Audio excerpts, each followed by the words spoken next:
Bonjour à tous et bienvenue dans ce programme de 15 minutes de grâce et de vérité avec le pasteur Fabien Larrubarbe.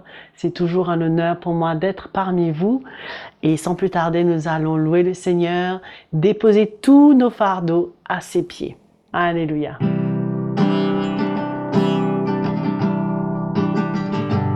À la rivière, heureux je viens déposer tous mes fardeaux. Libère-moi, relève-moi,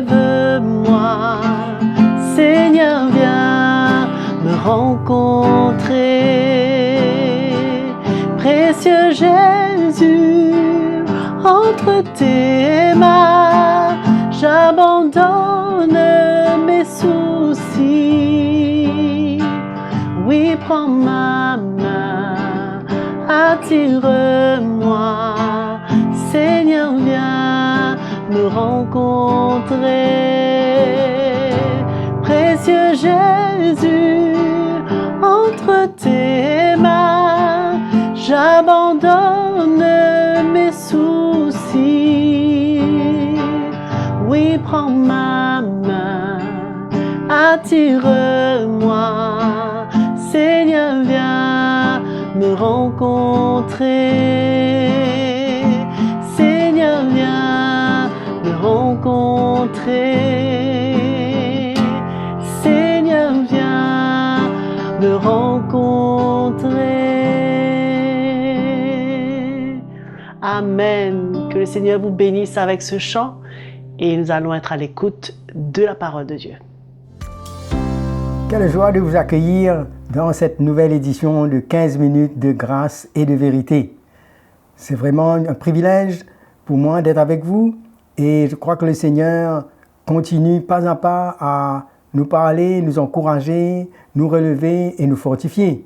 Et je suis vraiment heureux et je rends grâce au Seigneur pour ce qu'il fait.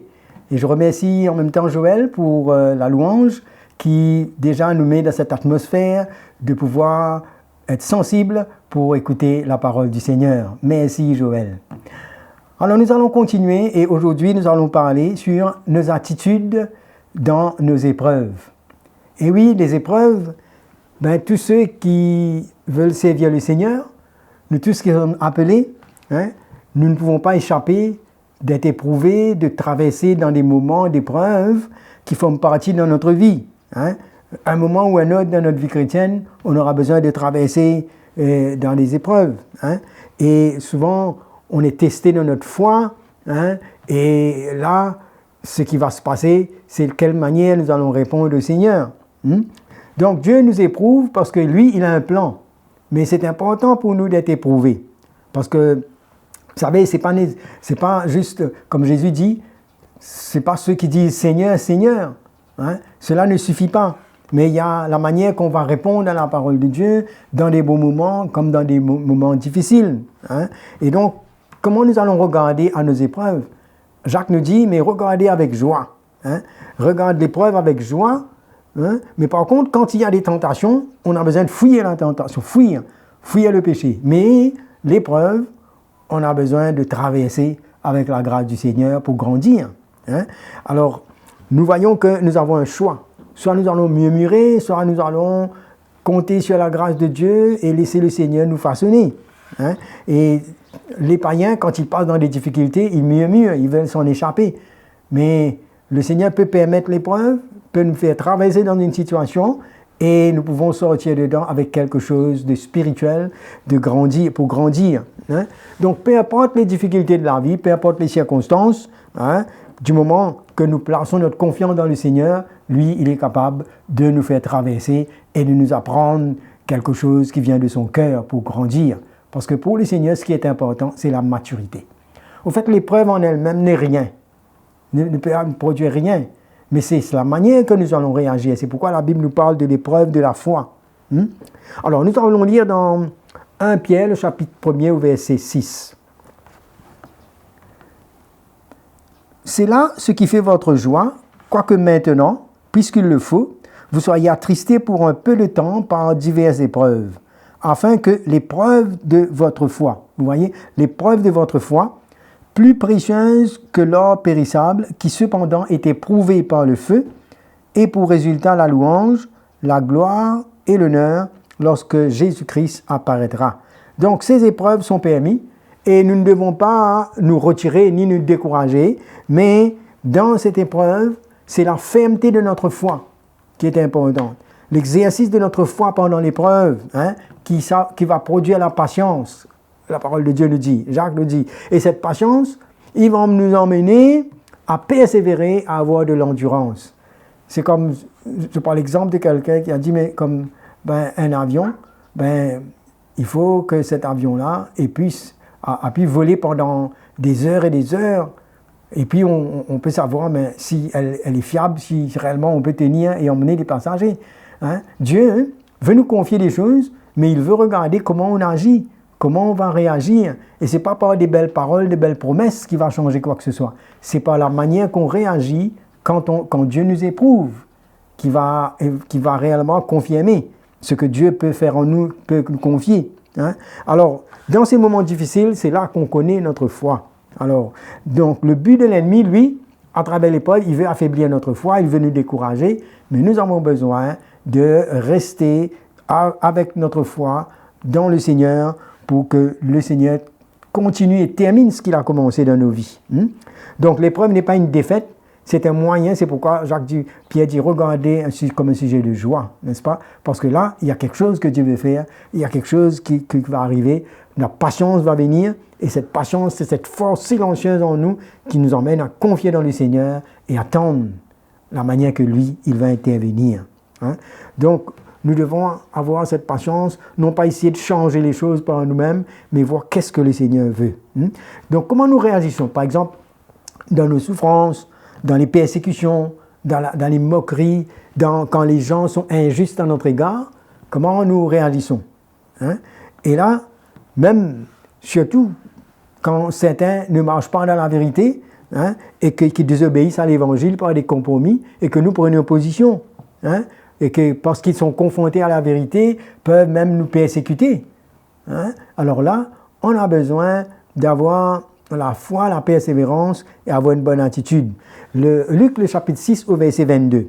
« Heureux serez-vous lorsque les hommes vous haïront, lorsqu'on vous cherchera, vous outragera, et qu'on vous rejettera votre nom comme infâme à cause du Fils de l'homme. Réjouissez-vous en ce jour-là et tressaillissez d'allégresse parce que votre récompense sera grande dans les ciels, car c'est ainsi que leur Père traitait les prophètes. » Voyez-vous, l'épreuve, c'est aussi quand il y a la persécution, quand les gens ne sont pas contents de la manière que nous maintenons la vérité et que nous ne mélangeons pas. Certains nous traiteront de beaucoup de noms, mais alors nous ne devons pas murmurer ou sentir que le Seigneur nous a abandonnés, mais plutôt, au fond de notre cœur, avoir cette joie de savoir que c'est pour le Seigneur que nous subissons tout cela.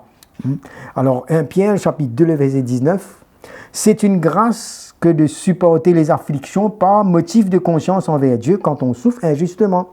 En effet, quelle gloire y a-t-il à supporter de mauvais traitements pour avoir commis des fautes?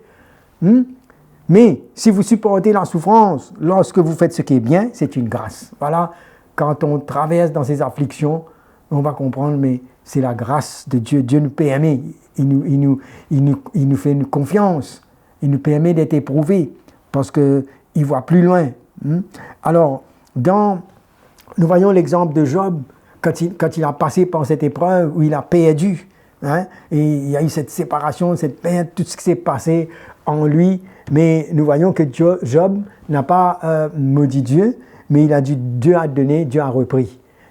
Et il a eu cette persévérance, malgré après il a eu ces moments de faiblesse où il a parlé. Mais nous voyons que la Bible nous parle de Job, de sa patience, de sa persévérance. Jacques, le chapitre 5, verset 10 nous dit « Prenez mes frères pour modèle de souffrance et de patience les prophètes qui ont parlé au nom du Seigneur. Voici, nous disons bienheureux, ceux qui ont souffert patiemment.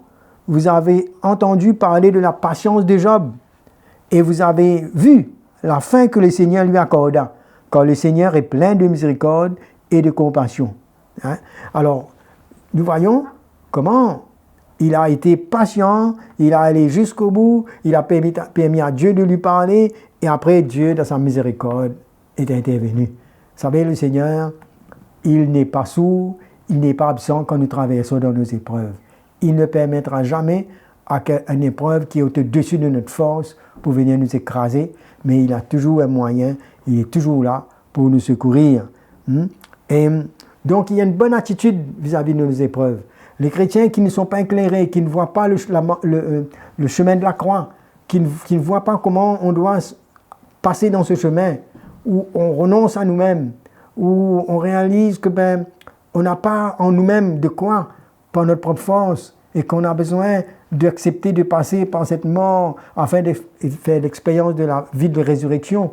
Et c'est là où le Seigneur nous parle comment nous avons besoin d'accepter là où Dieu permet certaines épreuves. Nous voyons comment l'apôtre Paul, nous connaissons bien, comment il a eu fait face à cette expérience d'une écharpe dans la chair. Et il a prié le Seigneur 3 fois.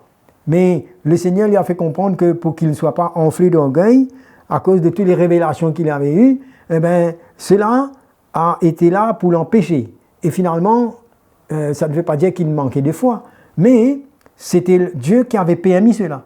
Nous, dans notre intelligence, on aurait dit, mais Paul est en train de servir le Seigneur, pourquoi cette écharpe, ça va l'empêcher, ça va le déranger, mais Dieu connaît mieux que nous.